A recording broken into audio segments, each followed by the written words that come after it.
হ্যাঁ, একটা বিষয় হচ্ছে গাঁজাখোর যদি হেদায়েত প্রাপ্ত হয়, ভালো হওয়ার নিয়ত করে, দ্যাটস ডিফারেন্ট। কিন্তু আজকালকার মেয়েরা দেখবেন বা দাড়িওয়ালা পছন্দ করে না, পাঁচ ওয়াক্ত নামাজি পছন্দ করে না, দিনদার ছেলেকে পছন্দ করে না, এলাকার বখাটে লুচ্চা যার চুল এক পাশে আছে আর এক পাশে নাই, এর পেছনে মেয়েরা লাইন ধরে দাঁড়িয়ে যায়।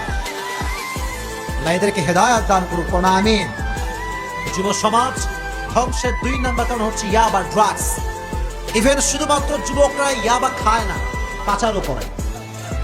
আজকে হাজার হাজার যুবকের ক্যারিয়ার নষ্ট হয়ে গিয়েছে এই মাদকের নেশায় আসক্ত হওয়ার কারণে, ঠিক না? অতএব নারীর নেশায় আসক্ত হওয়া যাবে না। 2 নাম্বার, মাদকের সঙ্গে আমাদের কোনো সম্পর্ক থাকবে।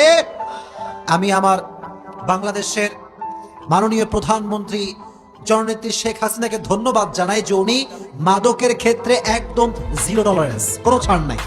যে যার কাছে পাওয়া যাবে তাকেই শাস্তি দিতে হবে, ঠিক না বলেন? কারণ যখন একটা ড্রাগস কেউ সাপ্লাই করে, ওই ছোট্ট একটা ড্রাগসের কারণে একজন যুবকের জীবনও নষ্ট হয়, পরিবারের জীবন নষ্ট হয়ে যায়। আমার বাড়ির পাশে যারা মাদক সেবন করে এদের জন্য একটা আলাদা জায়গা আছে। যখন এরা একদম আউট অফ লিমিটেশন চলে যায়, ওদেরকে ওইখানে ভর্তি করা হয়। তো আমি দেখেছি ওদের দিকে, যখন আমি ওই পাশ দিয়ে যাই গাড়ি নিয়ে, ওরা সব সময় দেখি জানালার কাছে দাঁড়ায় থাকে। নেশা করতে করতে চোখ নাই, ঠোঁট নাই, গাল নাই, কিছু নাই, তাকায় আছে হবে, কিছু বললে শোনেও না। রসুল যেটাকে হারাম করেছে, আল্লাহর কসম, এখানে কোনো সুখ শান্তি কিচ্ছু থাকতে পারে না। অতএব ইয়াবা, আজ থেকে আমরা ইয়েস বলবো না নো বলবো? ইয়েস নাকি নো? নারীর নেশাকে আমরা ইয়েস বলবো না নো বলবো?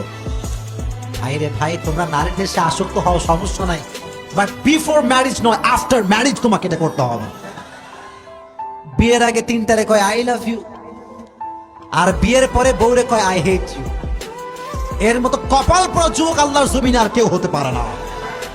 ইন্নাল ইনসানা লাফি খুসর, সমস্ত মানুষ ক্ষতিগ্রস্তের শামিল।